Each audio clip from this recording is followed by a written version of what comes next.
All right, real quick. I got the link pipe in last night, 5 days from China. I was amazed. I actually woke up and had an alert that had been delivered sometime after I went to bed. So weird, but anyway, there it is hooked up.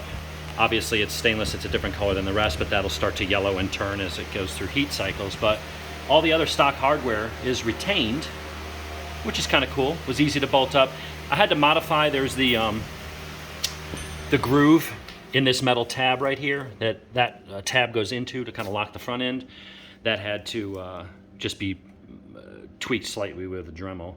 And the nut that is captive on that, you'll have to find a nut to fit the bolt that goes up underneath that actually mounts it to the frame. So, hey Nico, why don't you fire that up? Don't rev it right off the bat because it's cold. Redline it? Yeah, I got you. Yeah, redline it from a cold start. That's always good. So let it sit for a minute. All right, back out. You're ruining my shot. It's a little louder. It sounds good. Yeah. Let it sit for a minute. Oh, here, put that back in.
Just how much louder it is. It's kind of stupid loud, but it doesn't sound bad. No, I delete the air and just leave it. It doesn't sound like it needs.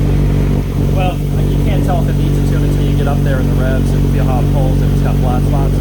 We're definitely putting on the dyno, and I'm sure it'll need some adjustment, but it does still have the stock headers. I haven't modified the airbox other than a filter. It does have the stock muffler. I wouldn't worry too much about it. It's going to get a little bit more, but I don't think it's going to hurt the, or your torque.